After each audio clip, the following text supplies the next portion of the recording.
A warmth welcome back, my fellow Birbs. It's our second part of our four-part Halloween special today, which is reading with Corvus, our first reading with Corvus, guys. We will read Edgar Allan Poe's The Pit and the Pendulum as a horror story to get you guys into spooky vibes as well. And reading some good literature that's from 1842. So, a pretty old one. It will be very interesting. And let's go ahead. Let's go ahead. It will be a lot of fun. Let me drink something real quick. I hope you have something to drink, something to snack, something to eat, anything you need. I hope you've been to the toilet or whatever you have to do. Uh, get yourself comfortable. This will be a funny reading session now. As you might know, your boy Corvus is reading it a bit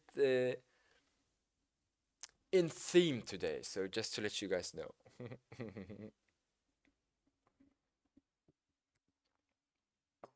It might be not your normal reading experience, but you will see. You will see. That will be okay. All right. Let's go ahead. Oh, whoa, whoa, whoa, whoa, whoa, whoa. Before we start, guys, I forgot to turn on the music. Forgot to turn on the music. We need music, guys. Music.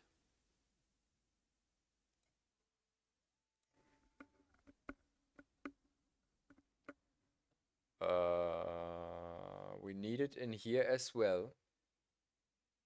One sec. Audio source. Music. Ba ba ba ba bum bum. I hope that wasn't too loud. And now I jump scared you guys. I'm sorry. So is that okay for the background? Or is it too loud? Do we have to tune it down or is it okay like that? Music jump scare. I'm so sorry guys. I'm so sorry. I'm so sorry for real.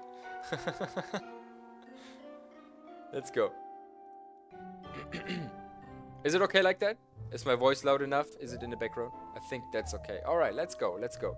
Hello there and welcome back. Hello there and welcome back to you as well, Fauna. I'm glad to see you again. So, let's go ahead. I'm very sorry for the music jump scare. I hope that was okay. I will fix it in the YouTube video later, hopefully.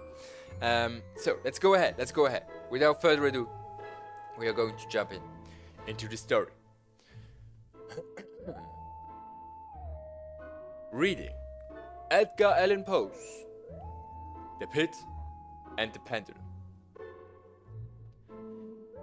I was sick, sick unto death, with that long agony, and when they at length unbound me, and I was permitted to sit, I felt that my senses were leaving me. Let's go, hope everything is fine. The sentence, the dread sentence of death, was the last of distinct accentuation, which reached my ears after that. The sound of the inquisitorial voices seemed merged in one dreamy indeterminate,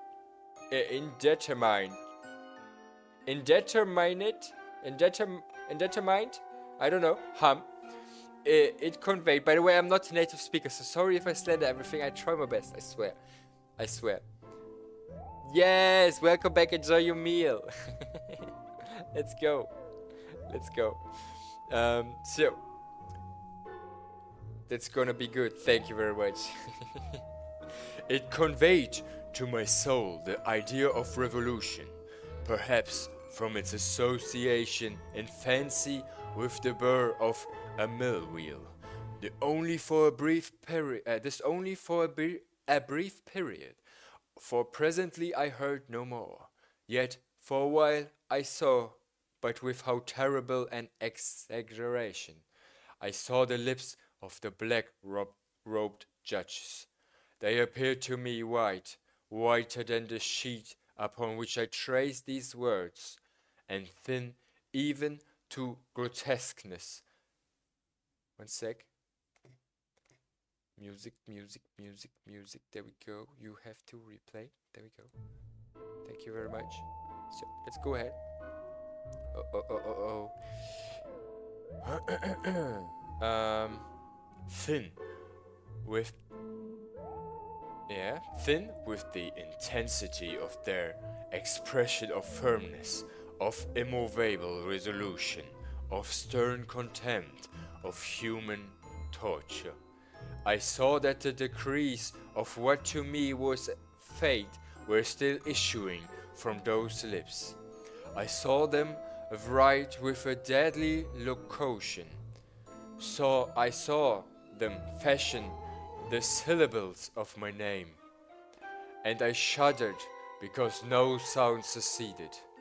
I saw too, for a few moments of delirious horror, the soft and nearly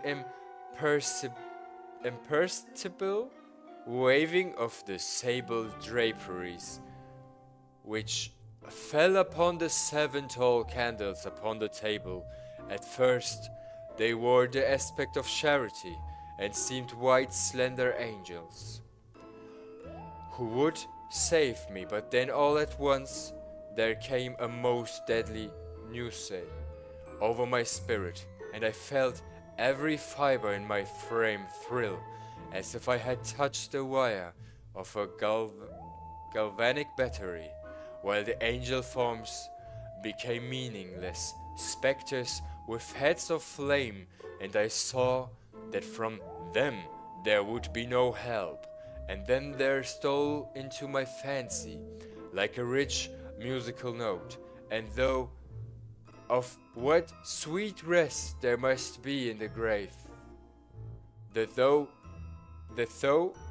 think those right. I hope I'm reading that okay, guys. I hope you're with me. Music needs to talk to the boss after this. Yeah,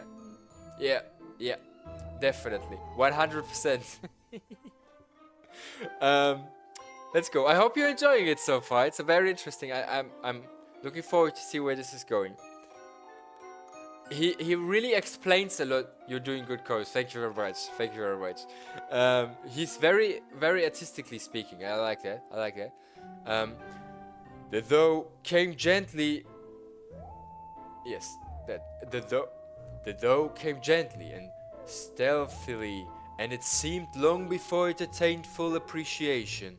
But just as my spirit came at length, probably to feel and entertain it, the figures of the judges vanished, as if magically, from before me. The tall candles sank into nothingness. Their flames went out utterly. The blackness of darkness supervened, and all sensation appeared swallowed up in a mad rushing descent, as of the soul into Hades.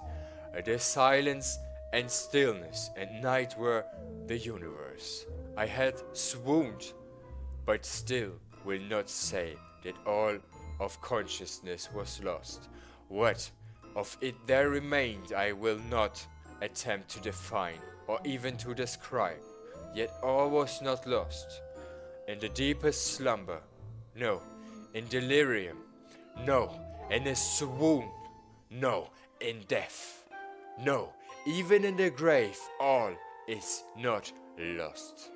Else there is no immortality for man. Arousing from the most profound of slumbers, we break to the gossamer web of some dream. Yet, in a second afterwards, so frail may that web have been, we remembered not that we have dreamed. In the return to life from the swoon there are 2 stages. First, that of the sense of mental or spiritual. Secondly, that of the sense of physical existence. It seems probable that if, upon reaching the second stage, we could recall the impressions of the first, we should find the impressions eloquent in memories of the gulf beyond. And that gulf is what? How, at least, shall we distinguish its shadows from those of the tomb? But if the impressions of what I have termed the first stage are not, at will, recalled. Yet after long interval, do they not come, unbidden, while we marvel whence they come? He who has never swooned is not he who finds strange palaces and wildly familiar faces in coals that glow, is not he who beholds floating in mid-air the sad visions that the many may not view, is not he who ponders over the perfume of some novel flower, is not he whose brain grows bewildered with the meaning of some musical cadence which has never before rested his attention. Let me drink something real quick. Holy smokes. I enjoying it. Glad to hear that. Poe is a great writer. True, perfect for Halloween. He who has never swooned, guys. He who has never swooned. I love that, man. He's the Stephen King of poetry. Imo, real facts, man. Facts. Let's go ahead. I'm enjoying this too. Let's go. Hydration break, right, guys? Drink something. Always important. So, let's go ahead. Amid frequent and thoughtful endeavors to remember, amid earnest struggles to regather some token of the state of seeming nothingness into which my soul had lapsed, there have been moments when I have dreamed of success. There have been very brief periods when I have conjured up remembrances, which the lucid reason of a later epoch assures me could have reference only to that condition of seeming unconsciousness. The shadows of memory tell indistinctly of tall figures that lifted and bore me in silence, down, still, down till a hideous dizziness oppressed me at the mere idea of interminableness of the descent. They tell also a vague horror at my heart, on account of that heart's unnatural stillness. Holy smokes. Then comes a sense of sudden motionlessness throughout all things, as if those who bore me a ghastly train had outrun in their descent the limits of the limitless, and paused from the variousness of their toil. After this I recall to mind flatness and dampness, and then aweless madness, the madness of memory, which busies itself among forbidden things. Very suddenly there came back to my soul motion and sound, the tumultuous motion of the heart, and in my ears the sound of its beating, then a pause in which all is blank, then again sound and motion, and a touch, tingling sensation pervading my frame, then the mere consciousness of existence, without though a condition which lasted long, then very suddenly though, and shuddering terror,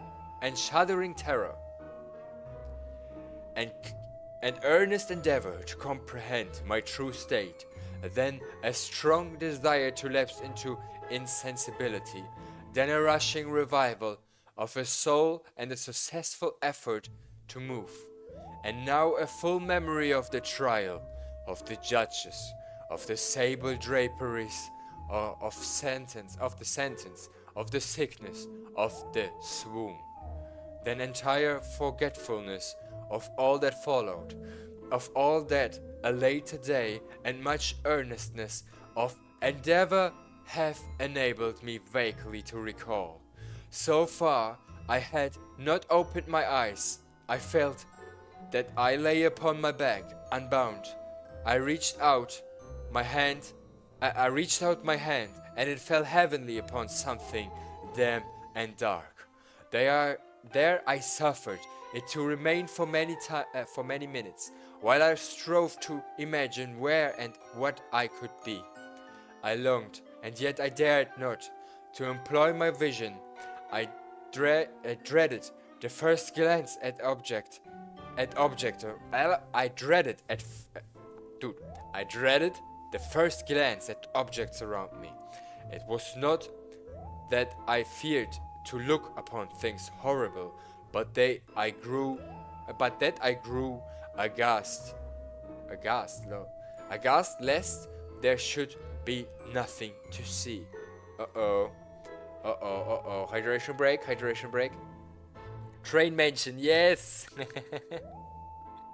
We talked about trains today in the Discord. Guys, don't forget to join the Discord if you're a lovely Bob and enjoying the content. Make sure. Aghast. That's right. So, let's go ahead. There we go. So, at length, with a wild desperation at heart, I quickly unclosed my eyes. My worst thoughts then were confirmed. The blackness of eternal night encompassed me. I struggled for breath. The intensity of the darkness seemed to oppress and stifle me. The atmosphere was intolerably close. I still lay quietly and made effort to exercise my reason. I brought to mind the inquisitorial proceedings and attempted from that point to deduct my real condition. The sentence had passed, and it appeared to me that a very long interval of time had since elapsed. Yet not for a moment did I suppose myself actually dead.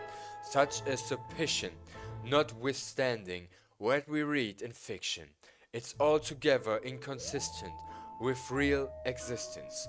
But where and in what state was I? The condemned to death, I knew, perished usually at the auto da fe, and one of these had been held on the very night of the day of my trial. Had I been remanded to my dungeon to await the next sacrifice, which would not take place for many months, this I at once saw could not be. Victims had been in immediate demand. Moreover, my dungeon, as well as all the condemned cells at Toledo, had stone floors, and light was not altogether excluded. A fearful idea now suddenly drove the blood in torrents upon my heart, and for a brief period I once more relapsed into insensibility. Upon recovering, I at once started to my feet, trembling convulsively in every fiber. There we go.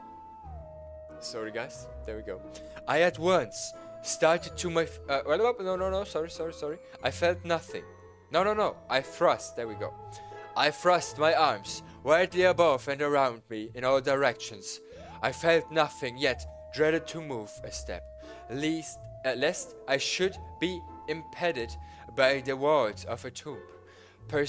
Perspiration burst from every pore, and stood in a cold, big beds upon my forehead. The agony of suspense grew at length intolerable, and I cautiously moved forward with my arms extended, and my eyes straining from their sockets in the hope of catching some faint ray of light. I proceeded for many paces, but still all was blackness and vacancy.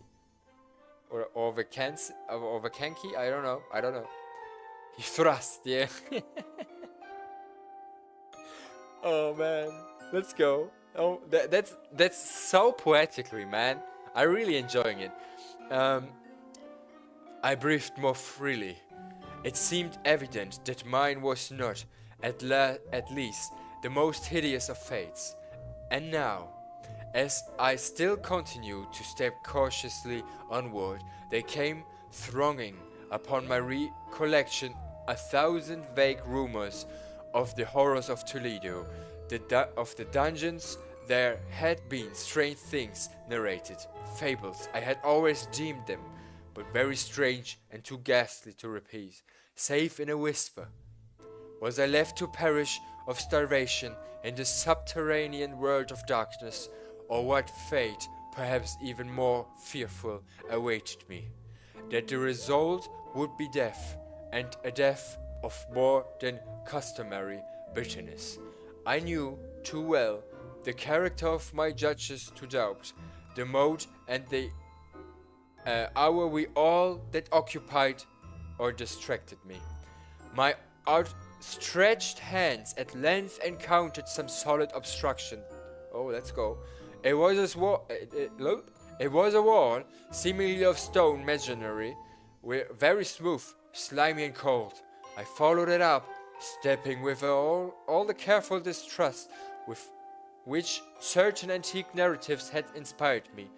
This process, however, afforded me no means of ascertaining the dimensions of my dungeon, as I might make its circuit and return to the point whence I set out without being aware of the fact, so perfectly uniform seemed the world. I therefore sought the knife which had been in my pocket when I led into the inquisitorial chamber. There we go. But it was gone. My clothes had been exchanged for a wrapper of coarse serge.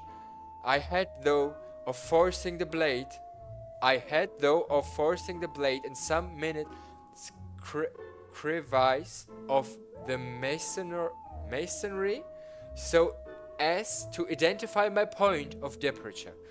The difficulty, nevertheless, was but trivial, although, in the disorder of my fancy, it seemed at first insuperable. I tore a part of hem from the robe and placed the fragment at full length and at right angles to the wall. In groping my way around the prison, I could not fail to encounter this wreck upon completing the circuit. So at least I thought, but I had not counted upon the extent of the dungeon, or upon my own weakness. The ground was moist and slippery. I staggered onward for some time, when I stumbled and fell. My excessive fatigue induced me to remain prostrate, and sleep soon overtook me as I lay. All right, let's go.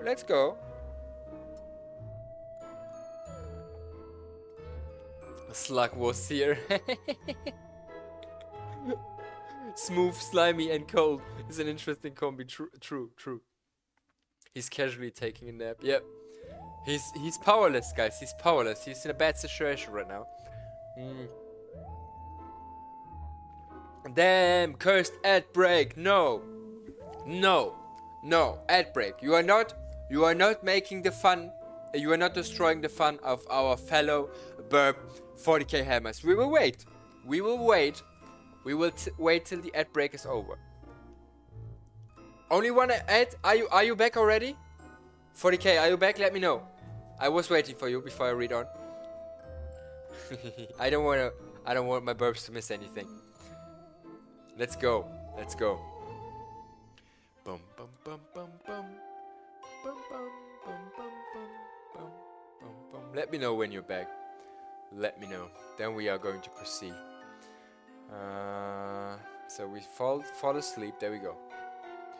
Yeah, we're back. Let's go. Now we can proceed. Every Burb is back. Upon awakening and stretching forth an arm, I found beside me a loaf and a pitcher with water. I was too much exhausted to reflect upon the circumstance, but ate and drank with avidity. Shortly afterward, I resumed my tour around the prison, and with much toil came at last upon the fragment of the surge. Up to the period when I fell, I had counted 52 paces, and upon resuming my walk, I had counted 48 more. When I arrived at the wreck, there were in all then 100 paces, and admitting 2 paces to the yard. I presumed the dungeon to be 50 yards in circuit. I had met, however, with many angles in the wall, and thus I could form no guess at the shape of the vault. For vault, I could not help supposing it to be. I had little object, certainly no hope, in these researches, but a vague curiosity prompted me to continue them. Quitting the wall, I resolved to cross the area of the enclosure. At first I proceeded with extreme caution, for the floor, although seemingly of solid material, was treacherous with slime. At length, however, it took courage, and did not hesitate to step firmly, endeavoring to cross in as direct a line as possible. I had advanced some 10 or 12 paces in this manner, when the remnant of the torn hem of my rope became entangled between my legs. I stepped on it, and fell violently on my face. In the confusion attending my fall, I did not immediately apprehend a somewhat startling circumstance, which yet, in a few seconds afterward, and while I still lay prostrate, arrested my attention. It was this: my chin rested upon the floor of the prison, but my lips and the upper portion of my head, although seemingly at a less elevation than the chin, touched nothing. At the same time, my forehead seemed bathed in a clammy vapor, and the peculiar smell of decayed fungus arose to my nostrils. I put forward my arm and shuddered to find that I had fallen at the very brink of a circular pit, whose extent, of course, I had no means of ascertaining at the moment. Groping about the masonry just below the margin, I succeeded in dislodging a small fragment and let it fall into the abyss.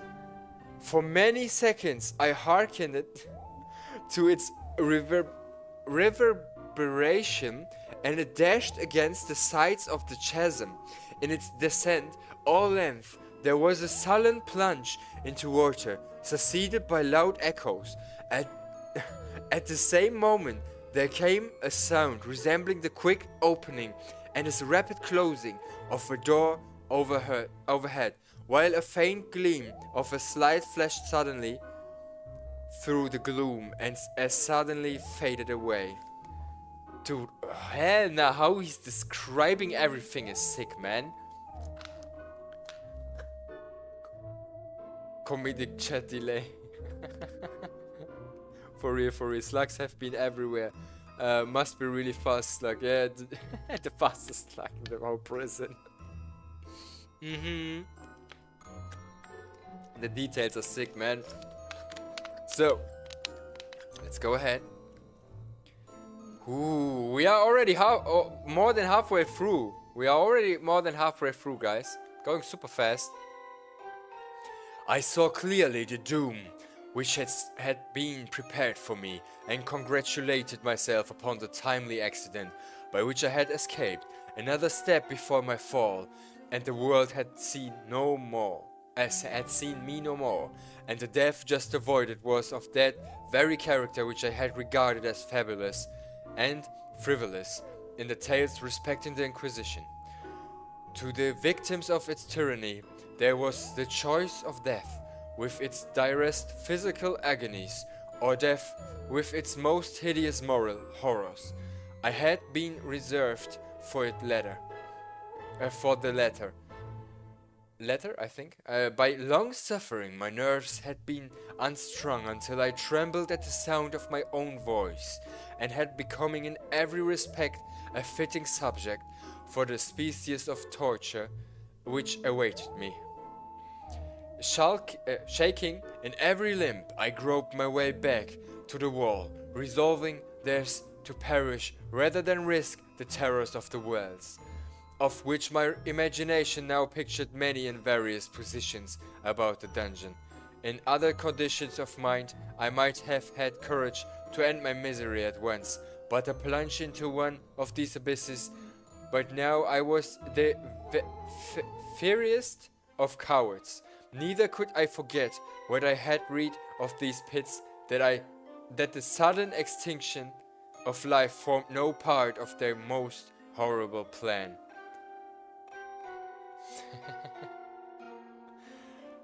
A gitation of spirit kept me awake for many long hours. But at length I again slumbered. Upon arousing, I found by my side as before a loaf and a pitcher of water. A burning thirst consumed me. I emptied the vessel at a draught. It must have been drugged, for scarcely had I drunk before I became irresistibly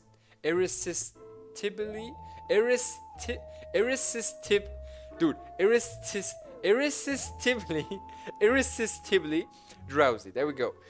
What a word! Irresistibly, guys. Irresistibly. Irresistibly drowsy. A deep sleep fell upon me, a sleep like that of death. How long it lasted, of course, I know not. Great story so far. That's true. Thank you for Animarum.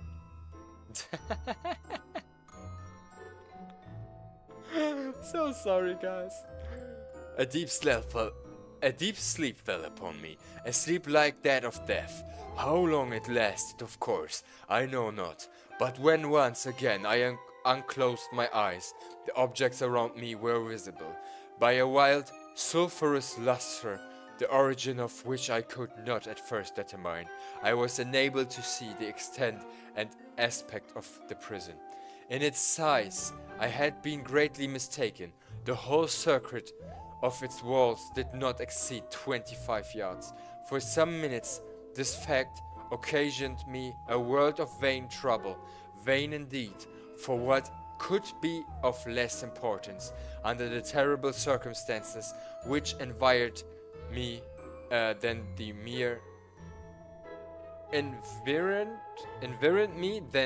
dimensions of my dungeon. But my soul took a wild interest in trifles, and I busied myself in endeavors to account for the error I had committed in my measurement. The truth at length flashed upon me. In my first attempt at exploration, I had counted 52 paces. Up to the period when I fell, I must then have been within a pace or two of the fragments of search. In fact, I had nearly performed the circuit of the vault. I then slept, and upon awaking, I must have returned upon my steps. Thus, supposing the circuit nearly doubled what it actually was, my confusion of mind prevented me from observing that I began my tour with the wall to the left and ended it with the wall to the right. I had been deceived, too, in respects of the shape of the enclosure. In feeling of my way, I had found many angles and thus deducted an idea of great irregularity, so potent that is the effect of total darkness upon arousing from lethargy or sleep. The angles were simple, those of a few slight depressions or niches at odd intervals. The general shape of the prison was square. What I had taken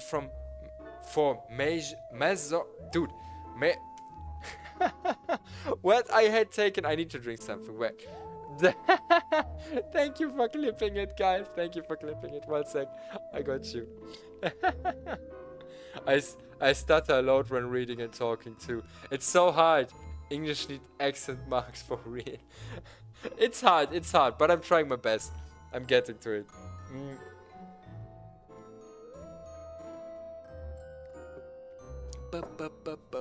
There we go. So, English hates everyone equally for real. True. But we got this. I think I get us through here, right? Wait. Where were I? Depression. The angles were simply those of a few slight depressions or niches at odd intervals. The general shape of the prison... Wait. There we go. What I had taken for masonry seemed now to be iron or some other metal in huge plates, whose sutures or joints occasioned the depression. The entire surface of this metallic enclosure was rudely daubed in all the hideous and repulsive devices to which the charnel superstition of the monks has given rise. The figures of fiends in aspects of menace, with skeleton forms and other more really fearful images, overspread and disfigured the walls. I observed that the outlines of these monstrosities were sufficiently distinct, but that the colors seemed faded and blurred, as if from the effects of a damp atmosphere. I now noticed the floor too, which was of stone. In the center yawned the circular pit from whose jaws I had escaped, but it was the only one in the dungeon. All this I saw indistinctly and by much effort, for my personal condition had been greatly changed during slumber. I now lay upon my back and at full length on a species of low framework of wood. To this I was securely bound by a long strap resembling a surcingle. It passed in many convolutions about my limbs and body, leaving at liberty only my head and my left arm to such an extent that I could, by dint of much exertion, supply myself with food from an earthen dish which lay by my side on the floor. I saw to my horror that the pitcher had been removed. I say to my horror, for I was consumed with intolerable thirst. This first, it appeared to be the design of my persecutors to stimulate, for the food in the dish was meat, pungently seasoned. Looking upward, I surveyed the ceiling of my prison.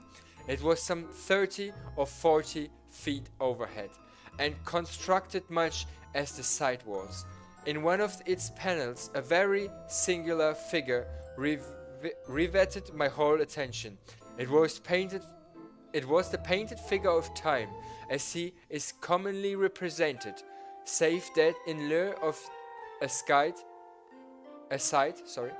he held what, at a casual glance, I suppose to be the pictured image of a huge pendulum, such as we seen on antique clocks. There was something, however, in the appearance of this machine which caused me to regard it more attentively. While I gazed directly upward at it, for its position was immediately over my own, I fancied that I saw it in motion. In an instant afterward, the fancy was confirmed. It swept a brief and of course slow. I watched it for some minutes, somewhat in fear, but more in wonder, wearied at length in observing its dull movement. It turned my eyes upon the other objects in the cell. A slight noise attracted my notice, and looking to the floor, I saw several enormous rats traversing it. They had issued from the well, which lay just within few to my right. Even then, while I gazed, they came up in troops hurriedly with ravenous eyes, allured by the scent of the meat. From this it required much effort and attention to scare them away. It might have been half an hour, perhaps even an hour, for I could take but imperfected note of time, before I again cast my eyes upward. Guys, wait, holy smokes, man. Okay, so he's very, very, very good describing how it probably feels being in captivity, not feeling any sense of time, starting to get hallucinations, feeling the effects of being in this one place and don't have food, drink and stuff like that. It's crazy, man. It's so nice, and it's from 1842, man. Crazy.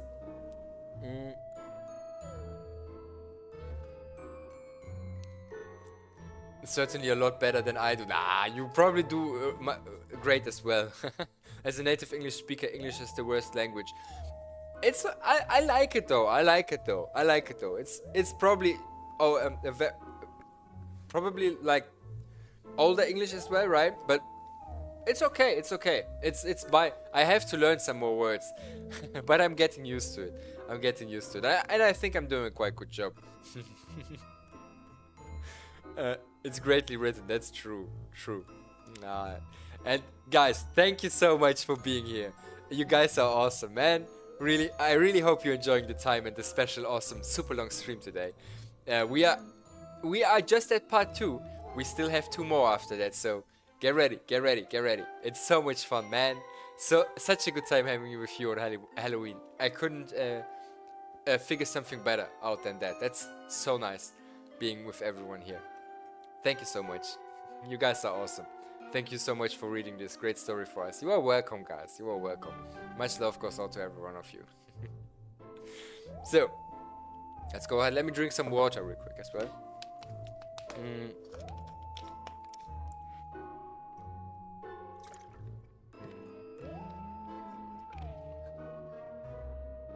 There we go.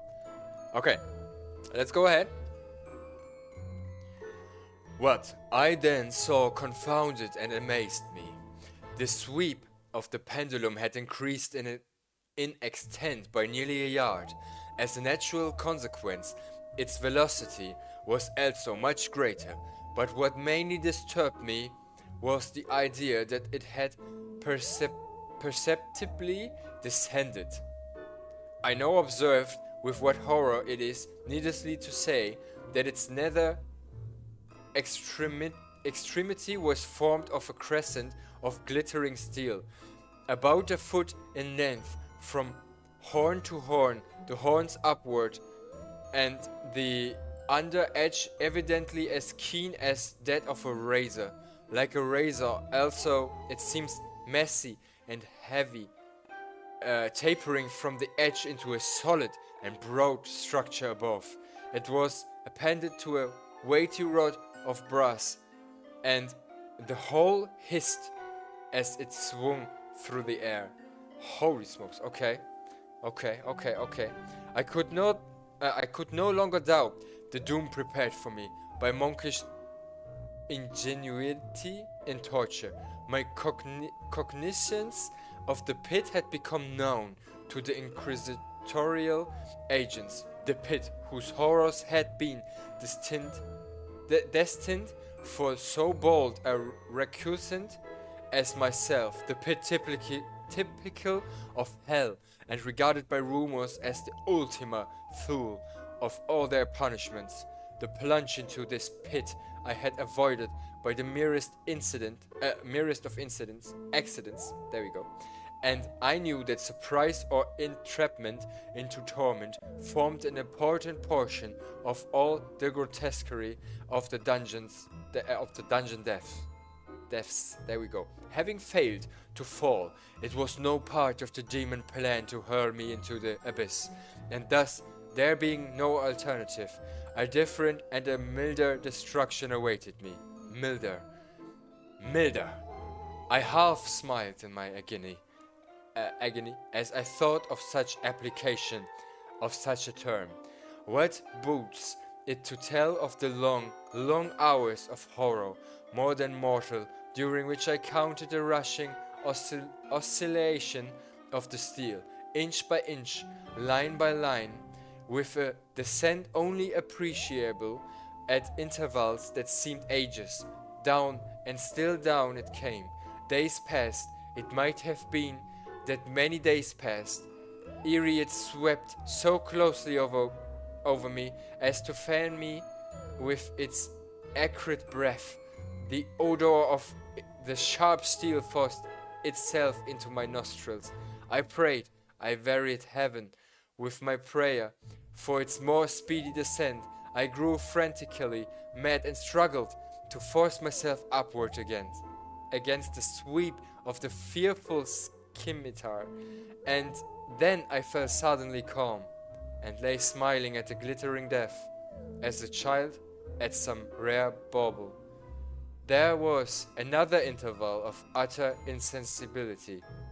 It was brief, for upon again lapsing into life, there had been no perceptible descent in the pendulum. Holy smokes. Milder is an interesting word to choose here. Holy smokes, man.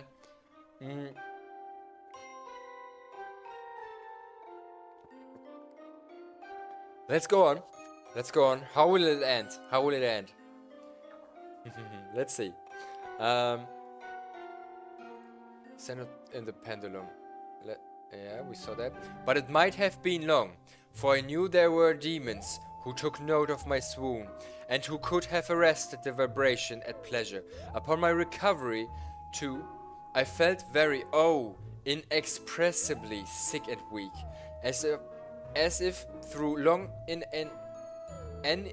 inanition, even amid the agonies of that period, the human nature craved food. With painful effort, I outstretched my left arm as far as my bonds permitted, and took possession of the small remnant which had been spared me by rats. As I put a portion of it within my lips, there rushed to my mind a half-formed thought of joy, of hope. Yet, what business had I with hope? It was, as I say, a half-formed thought. Man has many such which are never completed. I felt that it was of joy, of hope, but I felt also that it had perished in its formation, In vain I struggled to perfect, to regain it. Long suffering had nearly annihilated all my ordinary powers of mind. I was imbecile, an idiot. The vibration of the pendulum was at straight angles to my length.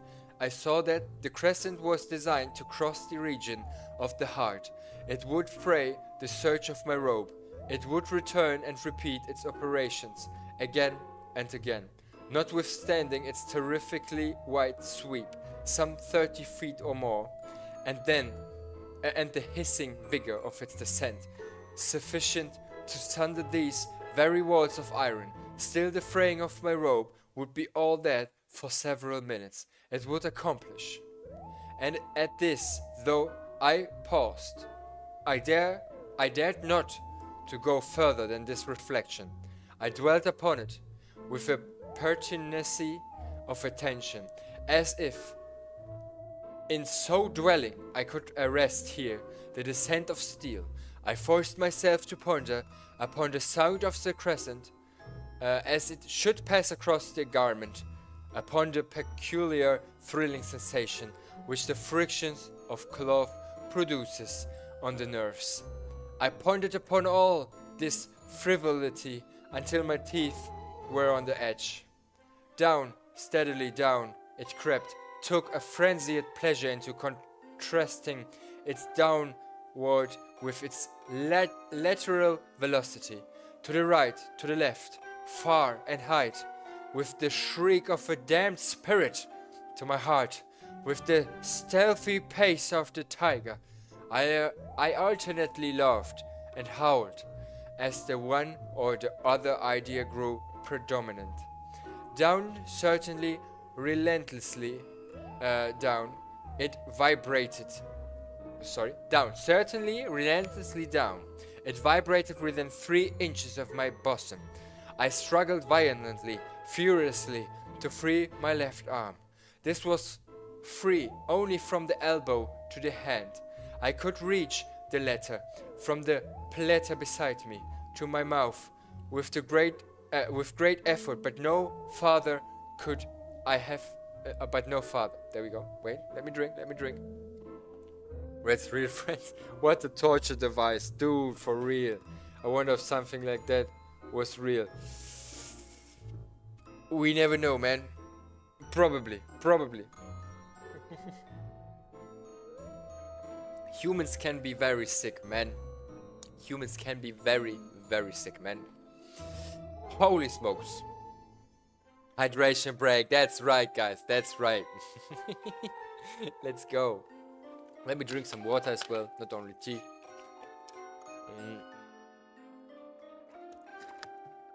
Talking a lot right now. Yeah, for real. That's true, guys. Human had some crazy devices back then. Still, man. So, let's go ahead. We are completing it, guys. Super ultra hydration break. Water plus tea. Let's go. How it whips, it's so funny, dude. I love this head. So let's go ahead. But no father. There we go. Could I have broken the fastenings above the elbow, I would have seized and attempted to arrest the pendulum. I might have as well have attempted to arrest an avalanche. Down, still unceasingly, still inevitably down. I gasped and struggled at each vibration. I shrunk convulsively.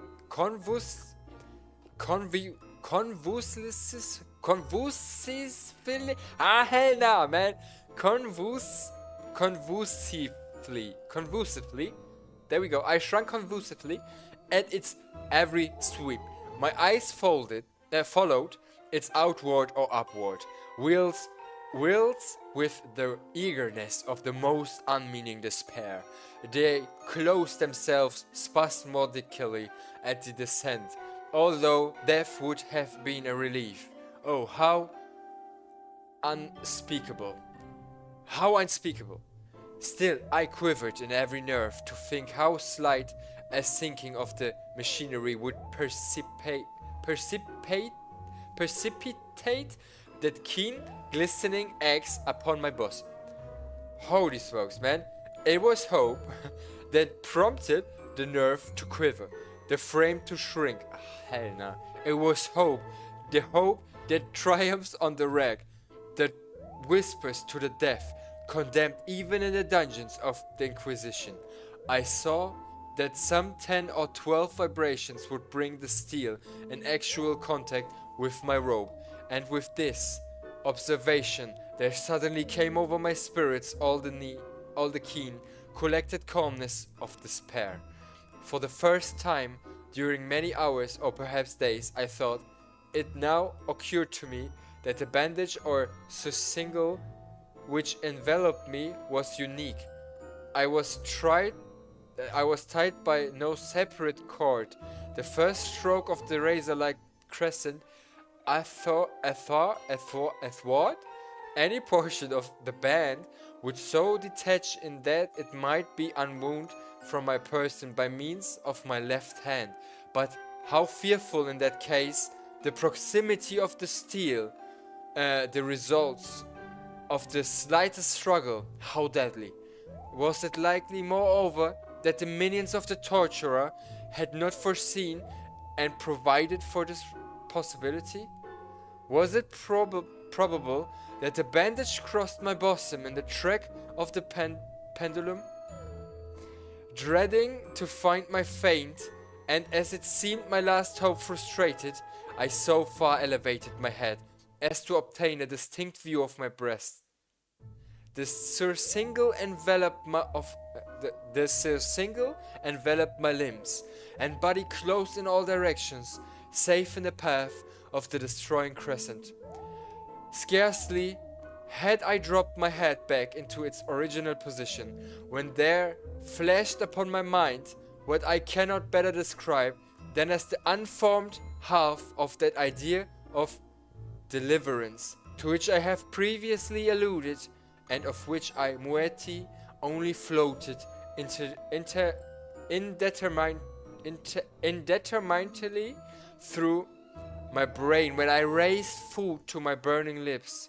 The whole thought was now present, feeble, scarcely sane, scarcely defined, but still entire.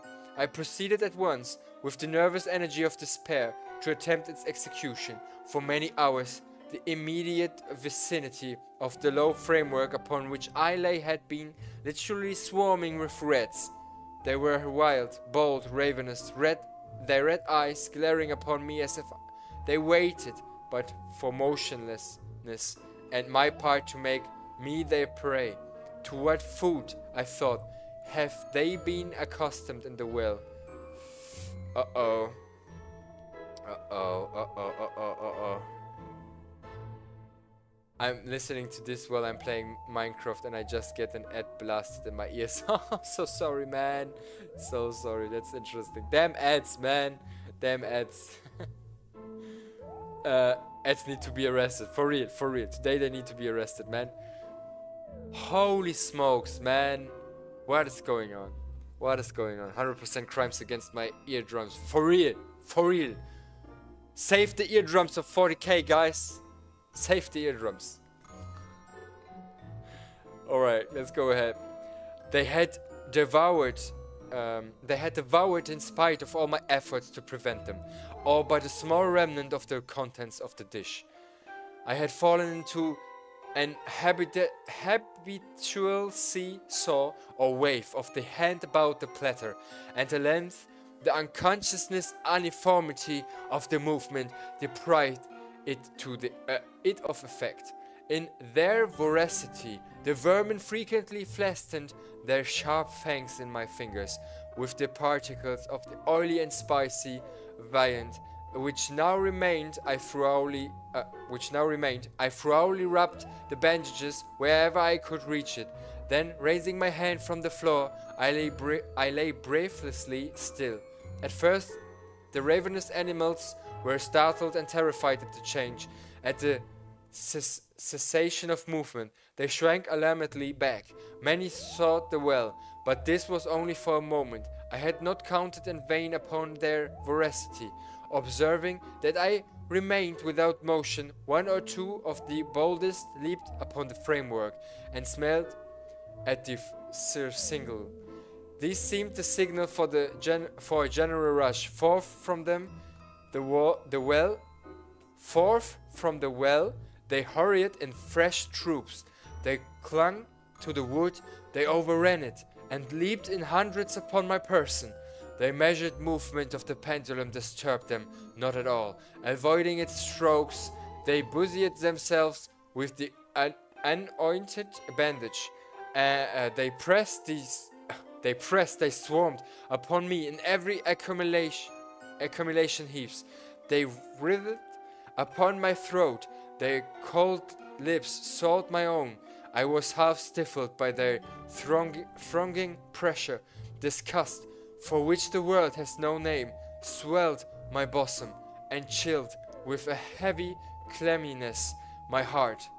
Yet 1 minute, and I felt that the struggle would be over. Plainly, I perceived the loosening of the bandage. I knew that in more than one place it must be already severed. With a more than human resolution, I lay still. Nor had I erred in my calculations, nor had I endured in vain. I at length felt that I was free. The surcingle hung in ribands from my body, but the stroke of the pendulum already pressed upon my bosom. It had divided the surge of the rope. It had cut through the linen beneath. Twice again it swung, and a sharp sense of pain shot through every nerve. But the moment of escape had arrived. At the wave of my hand, my deliverers hurried tumultuously away. With a steady movement, cautious, sidelong, shrinking, and slow, I slid from the embrace of the bandage and beyond the reach of the scimitar. For the moment at least, I was free, and in the gasps of the Inquisition. I had scarcely stepped from the wooden bed of horror upon the stone floor of the prison, when the motion of the hellish machine ceased, and it beheld it drawn up by some invisible force throughout the ceiling. This was a lesson which I took desperately to heart. My every motion was undoubtedly watched. Free, I had but escaped death in one form of agony, to be delivered unto worse than death in some other. With that, though, I rolled my eyes nervously around on the barriers of the iron iron that hemmed me in. Something unusual, some change which at first I could not appreciate distinctly, it was obvious, had taken place in the apartment. For many minutes of a dreamy and trembling abstraction, I busied myself in vain, unconnected conjecture. During this period, I became aware for the first time of the origin of the sulphurous light which illuminated the cell. It proceeded from a fissure about half an inch in width, extending entirely around the prison, at the base of the walls, which thus appeared and were completely separated from the floor. I endeavored, but one of course in vain, to look through the aperture. As I rose from the attempt, the mystery of the alteration in the chamber broke at once upon my understanding. I have observed that although the outlines of the figures upon the walls were sufficiently distinct, yet the colors seemed blurred and indefined. These colors had now assumed and were momentarily assuming a startling and most intense brilliancy that gave to the spectral and fiendish portraitures an aspect that might have thrilled even firmer nerves than my own. Demon eyes of a wild and ghastly vivacity glared upon me in 1,000 directions where none had been visible before, and gleamed with the lurid lustre of a fire that I could not force my imagination to regard as unreal. Unreal! Even while I breathed, there came to my nostrils the breath of the vapor of heated iron. A suffocating odor pervaded the prison. A deeper glow settled at each moment in the eyes that glared at my agonies. A richer tint of crimson diffused itself over the pictured horrors of blood. I panted. I gasped for breath. There could be no doubt of the design of my tormentors. Oh, most unrelenting! Oh, most demoniac of men! I shrank from the glowing metal of the center of the ceiling. Amid the though of the fiery destruction that impended, the idea of the coolness of the well came over my soul like balm. I rushed to its deadly brink. I threw my straining vision below. The glare from the enkindled roof illumined its inmost recesses. There we go. Yet for a wild moment, let me drink to make the end. Let's go.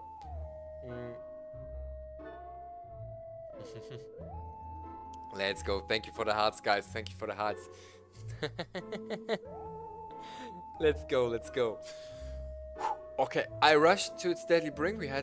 Yet, for a wild moment, did my spirit refuse to comprehend the meaning of what I saw. At length, it rested its way onto my soul. It burnt itself in upon my shuddering reason. Oh, for a voice to speak. Oh, horror. Oh, any horror but this. With a shriek, I rushed from the margin and buried my face in my hands, weeping bitterly. The heat rapidly increasing, and once again I looked up, shuddering as with a fit of the ague. There had been a second change in the cell, and now the change was obviously in the form. As before, it was in vain that I at first endeavored to appreciate or understand what was taking place, but not long was I left in doubt. The inquisitorial vengeance had been hurried by my twofold escape, and there was to be no more dallying with the King of Terrors. The room had been square. I saw that two of its iron angles were now acute, two consequently obtuse. The fearful difference quickly increased with a low rumbling of moaning sound. In an instant the apartment had shifted its form into that of a lozenge. But the alteration stopped not here. I neither hoped nor desired it to stop. I could have clasped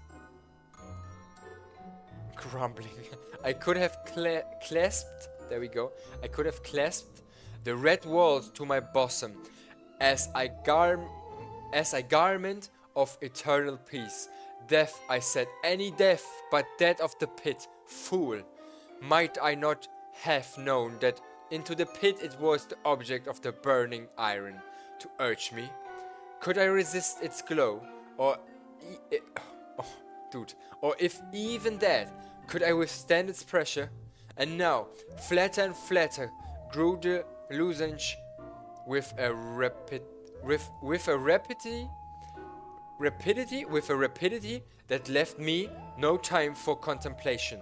Its center, and of course its greatest width, came just over the yawning gulf. I shrank back, but the closing walls pressed my resistlessly onward. There we go. But the closing walls pressed me resistlessly onward. Hopefully that was right. At length, for my seared and writhing body, there was no longer an inch of foothold on the firm floor of the prison. I struggled no more, but the agony of my soul found vent in one loud, long, and final scream of my despair. I felt that I tottered upon the brink. I averted my eyes. There was a discordant hum of human voices. There was a loud blast as of many trumpets. There was a harsh grating as of 1,000 thunders. The fiery walls rushed back, and an outstretched arm caught my own as I fell fainting into the abyss. It was that of General Lassalle. The French army had entered Toledo. The Inquisition was in the hands of its enemies. The end, guys. Holy smokes, what a story. Holy smokes. Okay, big props to Edgar Allan Poe, guys. Big props to him. I hope you enjoyed the story. Maybe we will see, maybe for events or such, we will do a more Corvus readings, reading with Corvus in the future. The savior, man. But he accepted his fate. He accepted his fate already. But then hope came back, man. Holy smokes. Wonderful written. That's true. Wonderful written. Let's go. Great read. Thank you, Corvus. You are welcome, guys. You are welcome. Let's go. That was so much fun. And now I've been waiting for this story to the end of this. It was well written. That's true. So much fun to read as well. Many words I normally don't use in my daily language, but now we learned some new words. And it was very interesting as well. Very good written, that's right.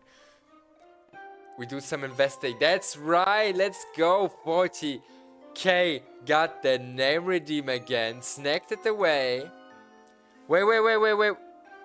No, wait. 40k got the name redeem. And still holding it, that's right, still holding it. Pushing it up to 523.